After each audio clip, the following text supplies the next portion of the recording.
anak-anak yang di rumah, silahkan kalian siapkan buku tulis, alat tulis IPA dan juga buku paket IPA.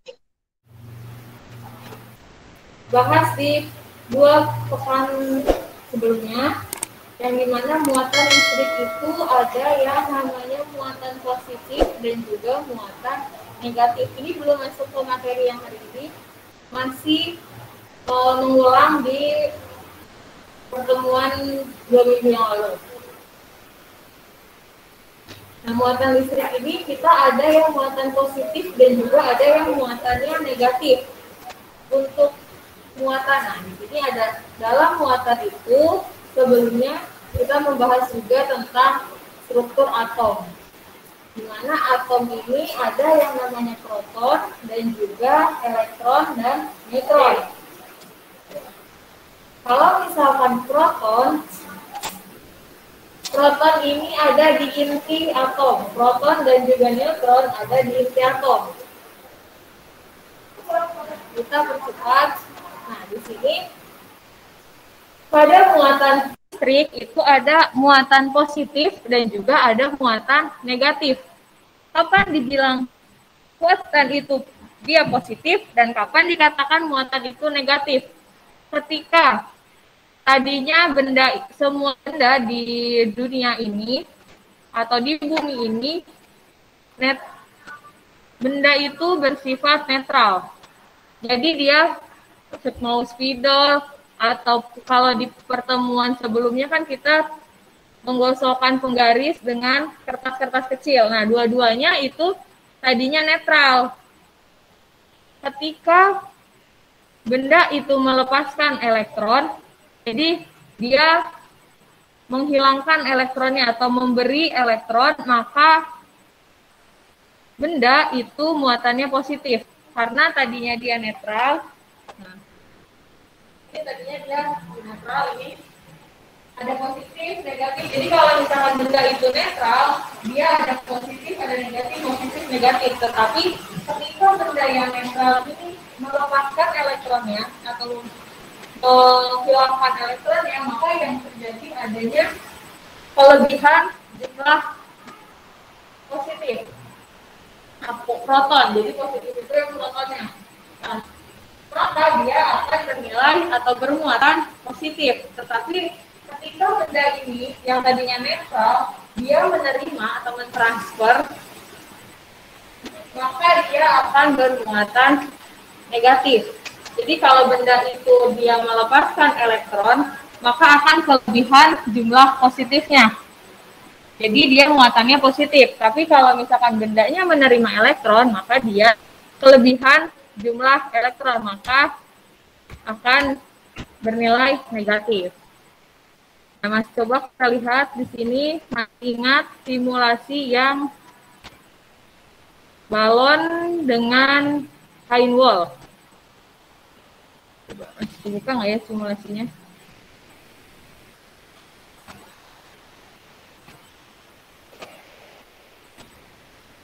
Oke, kita lanjutkan.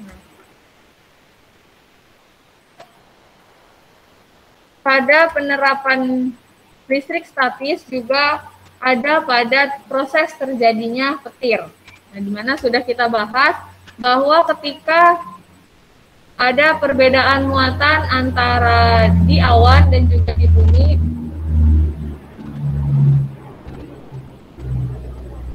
maka akan terjadinya loncatan elektron. Jadi petir itu terjadinya karena adanya loncatan elektron. Kenapa? Karena di awan cumulonimbus itu kelebihan elektron.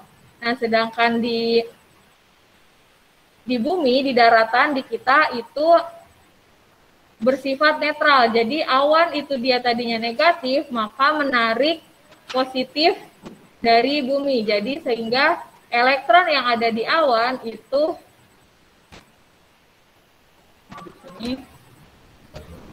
tadinya ada positif dan juga negatif, maka yang negatif ini menarik tadinya bumi ini netral. Karena dia negatif, kalau yang misalkan dia muatannya itu sejenis, maka akan tolak-menolak. Diingat di sini, Ada muatan positif, ada muatan negatif. Kalau misalkan muatannya sejenis, kalau positif dengan positif, maka dia akan saling tolak menolak. Negatif juga sama, negatif dengan negatif, karena dia sejenis, maka dia akan saling tolak menolak. Tetapi kalau misalkan dia positif dan dia negatif, maka akan saling tarik menarik karena dia berbeda muatan. Nah, di sini juga sama, ketika proses terjadinya petir di dataran atau di daratan kita itu muatannya positif.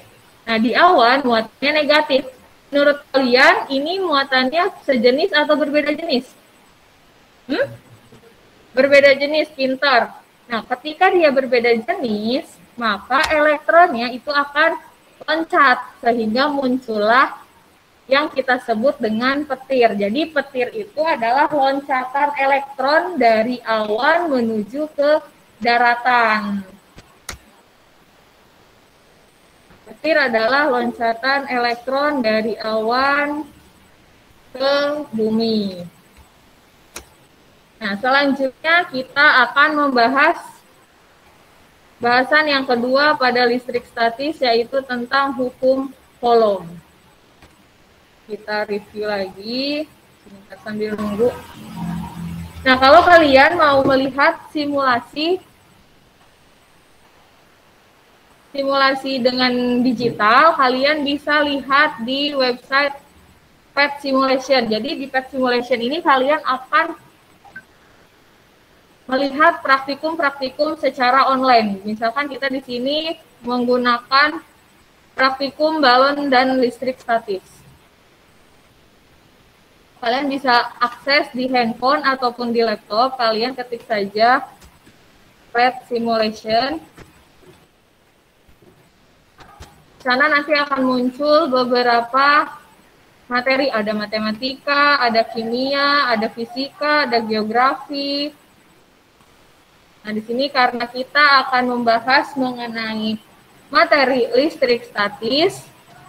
Materi listrik statis itu ada di pembahasan fisika. Nah, di sini topiknya listrik statis, muatan listrik. Jadi, kalau misalkan kalian menggunakan PET Simulation ini, kalian bisa melakukan praktikum secara online. Di sini kalian bisa simulasi. Simulasinya ada fisika, ada kimia, ada matematika, ilmu kebumian, biologi. Ada beberapa bab, kalian bisa lihat. Oke. Sambil nunggu, kita lanjut dulu saja ke hukum Coulomb. Pembahasan yang kedua itu tentang hukum Coulomb, di mana hukum Coulomb ini hukum Coulomb.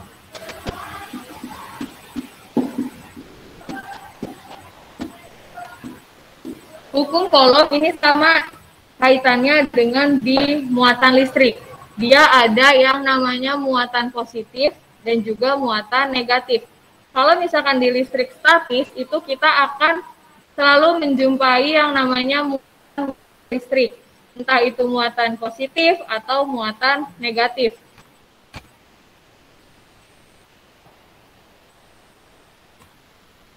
Nah, seperti yang tadi Ibu bilang, kuncinya untuk di muatan listrik itu kalau misalkan dia sejenis, maka dia tolak-menolak atau tarik-menarik. Kalau sejenis, tolak-menolak, pinter. Kalau dia berbeda jenis, tarik-menarik. Nah, di sini juga sama. Ketika kita di pembahasan hukum Coulomb, ini kalian lihat di sebelah sini, lihat di gambar. Nah, dia muatan negatif dengan muatan positif. Yang satu ada muatan negatif dan yang satu ada muatan positif. Menurut kalian ini tanahnya tarik-menarik atau tolak-menolak? Tarik-menarik, karena yang muatan Q1 itu dia negatif dan muatan Q2 itu dia adalah positif. Nah, sedangkan yang kedua, lihat. Ada muatan Q1-nya negatif dan muatan Q2-nya negatif. Berarti tolak menolak. Pintar diingat-ingat ya, untuk negatif dengan negatif atau yang sejenis itu muatannya, kalau muatan dia sejenis maka akan tolak menolak. Kalau misalkan muatannya dia berbeda jenis maka akan tarik menarik. Di situ jangan sampai dilupakan karena dari hukum Coulomb, dari muatan materi muatan listrik, nanti ada juga muatan medan listrik. Pokoknya tentang listrik statis dan listrik dinamis, kuncinya ada di muatan. Kalau kalian hafal atau kalian ingat, konsepnya muatan kalau dia berbeda jenis, dia akan tarik-menarik. Kalau dia muatannya sejenis, maka akan tolak-menolak. Maka ketika ada soal-soal, kalian akan lebih mudah dalam menjawab. Nah, di sini kita Coulomb, materi itu tentang hukum Coulomb. Hukum Coulomb ini adalah besar gaya tarik-menarik atau gaya tolak-menolak. Nah, di sini ada gaya tarik-menarik dan juga gaya tolak-menolak antar dua atau lebih benda ini bermuatan ya. Bermuatan, di sini kurang teks. Bermuatan listrik berbanding lurus dengan hasil kedua muatan itu dan berbanding terbalik dengan kuadrat jarak kedua benda tersebut. Nah, di sini pada hukum Coulomb itu yang diketahui ada muatan, besarnya muatan satu, dan juga muatan ini terpisah oleh jarak. Jadi muatannya itu terpisahkan oleh, kita ganti dulu.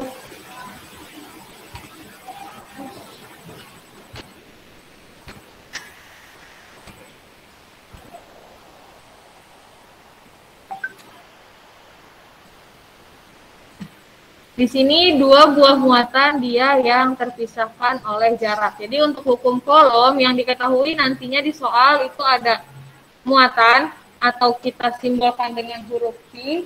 Jadi Q-nya Q kecil.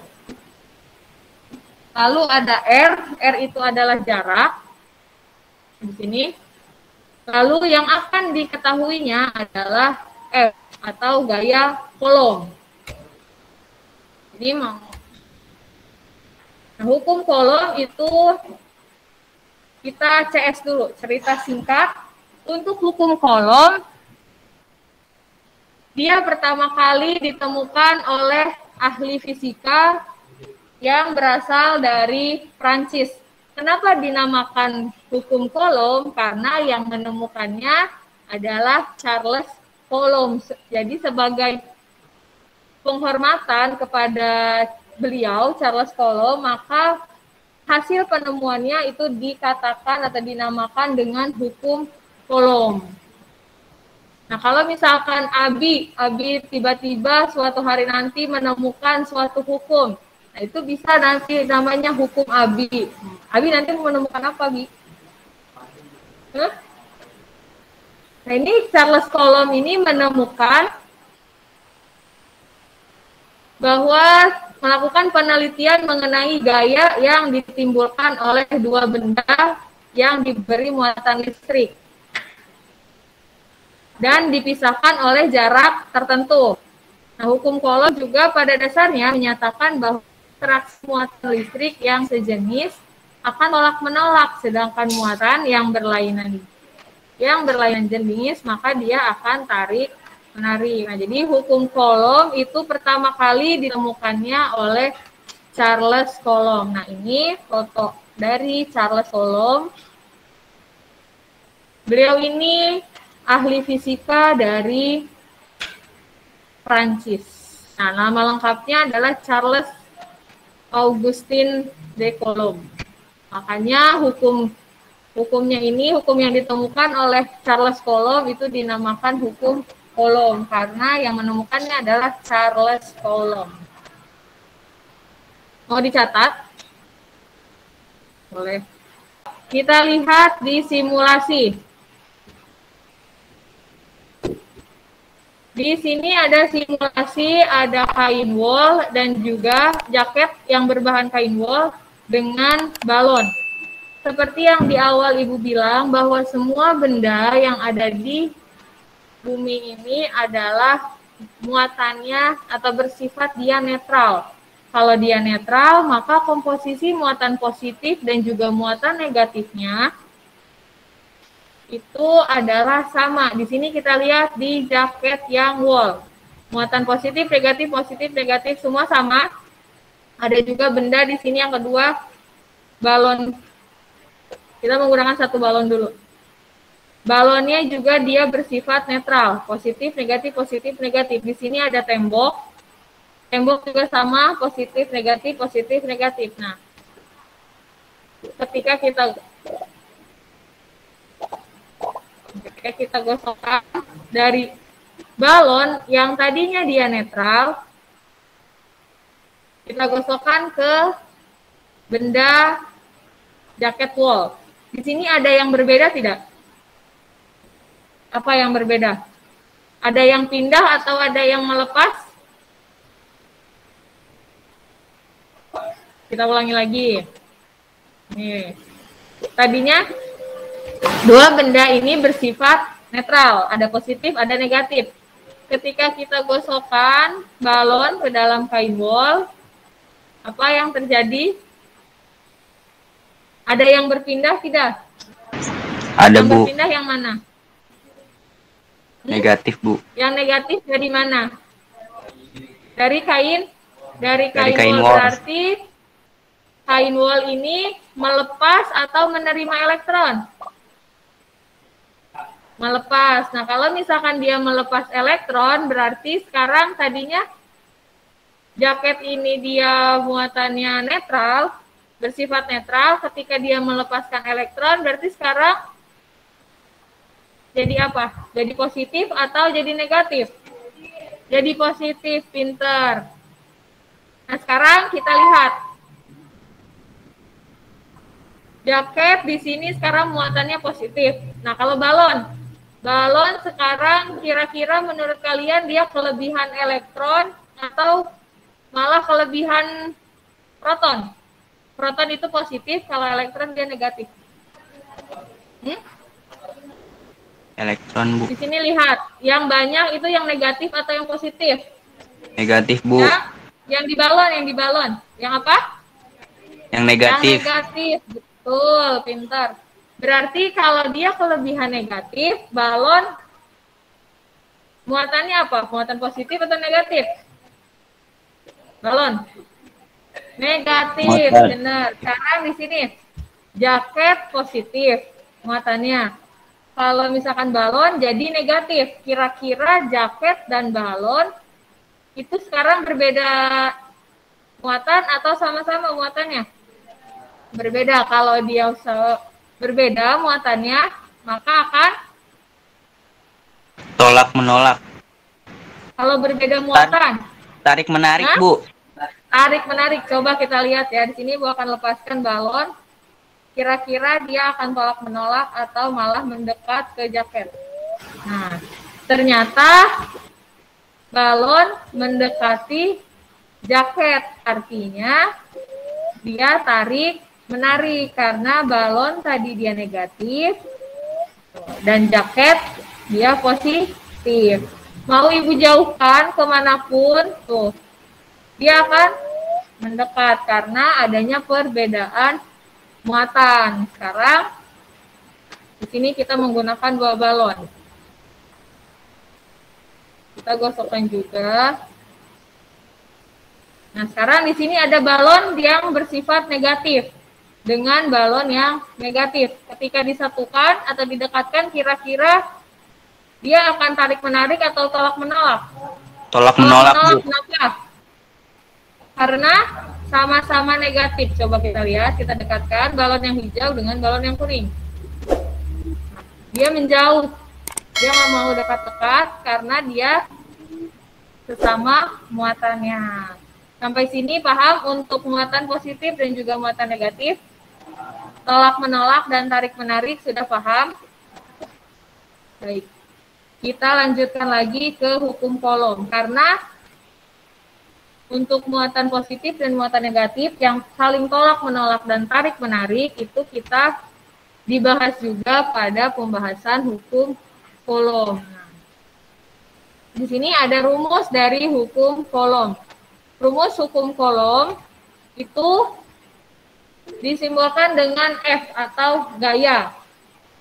Rumus hukum kolom sama dengan F sama dengan ini. K dikali Q1 atau muatan 1 dikali dengan muatan kedua, Q2 dibagi R kuadrat. Kenapa ada R? Karena di sini pada hukum kolom itu seperti penelitian dari Charles Coulomb bahwa adanya dua muatan yang berbeda, yang bermuatan listrik yang dipisahkan oleh jarak. Jadi di sini ada muatan. Nah, muatannya itu bisa positif atau muatannya negatif, tapi konsepnya tetap sama. Kalau misalkan dia positif dengan positif atau sejenis, maka dia akan tolak menolak. Tapi kalau dia berbeda jenis, positif dengan negatif, maka akan saling tarik menarik. Nah, dua muatan ini dipisahkan oleh jarak. Nah, maka pada rumus hukum kolom itu komposisinya adalah K ini adalah konstanta dengan ketentuan konstantanya di sini ya, konstanta itu sama dengan 9 kali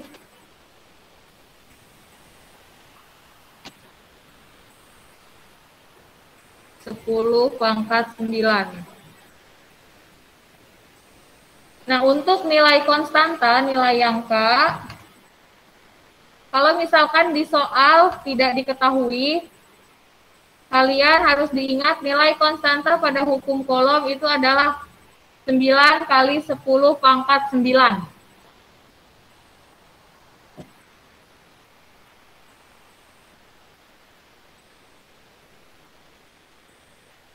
Di mana pada keterangan rumus hukum kolom itu yang pertama F. F di sini adalah gaya kolom.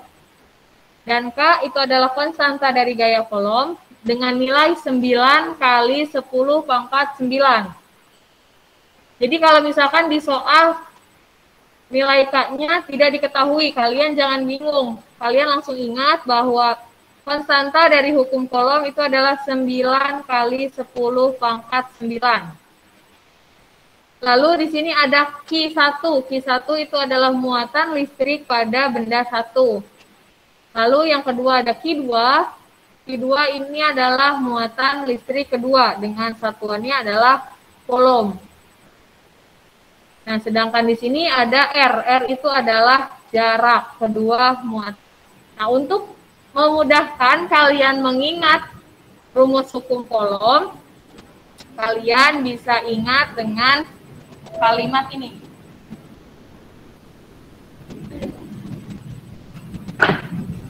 Nah, di sini rumus hukum kolom itu kan ada F sama dengan K dikali Q1 kali Q2 per R kuadrat.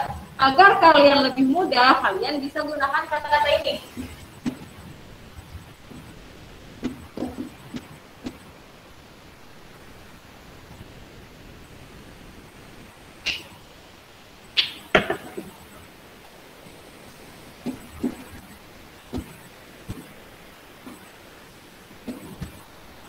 Kakiku rata. Jadi hukum kolom kalian bisa ingatnya dengan kalimat kakiku rata. Kenapa? Di sini ada K. K itu berarti nih, huruf K. Terus di sana ada Q-nya 2. Kiku. Ada dua muatan. Mau ada di sini K berarti mewakili konstanta. Di sini Kiku. Jadi kakiku rata. Ki itu untuk Q1 dan Ki yang kedua itu adalah untuk Q yang kedua. Nah, di sini rata berarti ada R kuadrat. Jadi, kalau kalian supaya tidak lupa, rumus hukum kolom, oh iya, kakiku rata. Ada K, ada Q1, Q2, dan R kuadrat.